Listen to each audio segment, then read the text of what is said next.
আসসালামু আলাইকুম। আশা করি সবাই ভালো আছেন। আমার এই ১৮০ টা কবুতর ১৫ দিনে কতগুলো খাবার খেলো, এর পাশাপাশি ১৫ দিনে এখান থেকে কতগুলো ডিম পেলাম। এছাড়াও এক ভাই দীর্ঘদিন ধরে কমেন্ট করেন, মূলত বৃষ্টির দিনে কবুতরের যত্ন কিভাবে নিতে হয়। তো সবকিছুই আজকে আপনাদেরকে এই ভিডিওর মাধ্যমে জানাবো। সম্পূর্ণ ভিডিওটা দেখবেন, তাহলে এখান থেকে আজকে আপনারা অনেক কিছু জানতে পারবেন।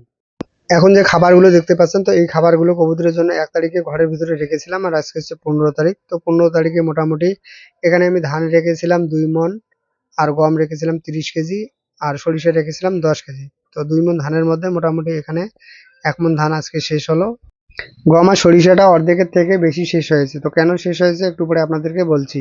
তো এখানে দেখতে পাচ্ছেন আমার কবুতরগুলো বৃষ্টির সময়ও বাইরে রয়েছে। আমার এই চ্যানেলের একজন পুরনো ফ্যামিলি মেম্বার দীপ ভাই তো আমাকে কমেন্ট করেছিলেন বৃষ্টির সময়ে আমি আমার কবুতরগুলোর জন্য কিভাবে যত্ন নিয়ে থাকি। তো ভাই এখানে দেখতে পাচ্ছেন বৃষ্টির সময়ে আমার কবুতরগুলো বাইরে রয়েছে, এখন বৃষ্টির পানি খাচ্ছে, এর পাশাপাশি বৃষ্টির পানিতে গোসল করতেছে। একটু পরে এ বিষয়ে আপনাদেরকে জানাচ্ছি। তো এখন এখানে দেখতে পাচ্ছেন আমি যে কবুতরগুলোর জন্য গমটা রেখেছিলাম, মূলত পাটের বস্তায় এই গমটা রেখেছিলাম। তো এই পাটের বস্তা রাখার ফলে কবুতরগুলো খুব সহজেই এই পাটের বস্তা থেকে গমগুলো বার করে খেয়েছিল। আর এখন এখানে দেখতে পাচ্ছেন এক জোড়া কবুতরের বাচ্চা বিক্রি করে দিলাম ৩০০ টাকায়। এ মাসে এই পর্যন্ত কত জোড়া কবুতরের বাচ্চা বিক্রি করলাম আর কত টাকার কবুতরের বাচ্চা বিক্রি করলাম, তো সেটা আপনাদেরকে এই ভিডিওর মাধ্যমে জানাবো। তো যেটা বলছিলাম, বৃষ্টির সময়ে আমি আমার কবুতরগুলোর জন্য কিভাবে যত্ন নিয়ে থাকি।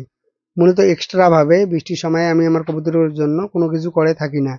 তো আমি কবুতরের জন্য যে ঘরটা বানিয়েছি, মূলত এই ঘরের ভিতরে একটা জ্বালানা আছে, সকালবেলা সেটা খুলে দেই আর সন্ধ্যাবেলা সেটা বন্ধ করি। আর এই সকাল থেকে সন্ধ্যা এই সময়টা সম্পূর্ণ কবুতরের ব্যক্তিগত স্বাধীনতার উপর নির্ভর করে। কোনো কবুতর যদি মনে করে ঝড় বৃষ্টির সময় সে বাইরে থাকবে, তো সেটা তার উপর নির্ভর করে।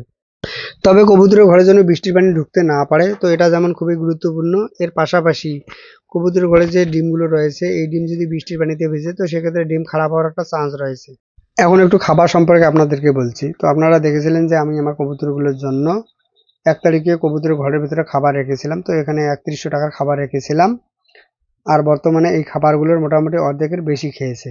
তো অর্ধেকের থেকে একটু কম আছে। যদিও আমি ১ মাসের জন্য কবুতরের খাবার রেখেছি, তো ১৫ দিনে মোটামুটি অর্ধেকের থেকে একটু বেশি খাবার খেয়েছে। আর এই ১৫ দিনে মোটামুটি আমি কবুতরের বাচ্চা বিক্রি করেছি ৫ জোড়া। তো ১৫০০ টাকায় এই কবুতরের বাচ্চাগুলো বিক্রি করেছি। এই ১৫ দিনে কবুতরগুলো যে আমার খাবারটা খেলো, এই ৫ জোড়া বাচ্চা বিক্রি করে সেই দামটা আমার উঠে আসলো।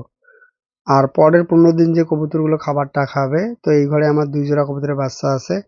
পাশের ঘরে রয়েছে ডিম বাচ্চা ৩ জোড়া, এই হচ্ছে ৫ জোড়া। তো পরের ১৫ দিন কবুতরগুলো যে খাবারটা খাবে, এই ৫ জোড়া বাচ্চা বিক্রি করে সেই খাবারের দামটা উঠে আসবে। তো এই হিসাবটা বাদ দেওয়ার পর বর্তমানে এখানে ডিম রয়েছে ৩৫ জোড়া। আর এই ৩৫ জোড়া ডিমের মধ্যে ৫ জোড়া ডিম যদি আরো আমি খাবার খরচের সঙ্গে বাদ দেই, তো এখানে থাকতেছে ৩০ জোড়া। আর এই ৩০ জোড়া কবুতরের ডিম থেকে যে বাচ্চাগুলো পাবো, তো এই বাচ্চাগুলোই সম্পূর্ণ আমার লাভ। তবে এটা একটা অনুমানিক হিসাব। তো পরবর্তীতে মাস শেষে সঠিক হিসাবটা আপনাদেরকে জানিয়ে দেবো। আসসালামু আলাইকুম।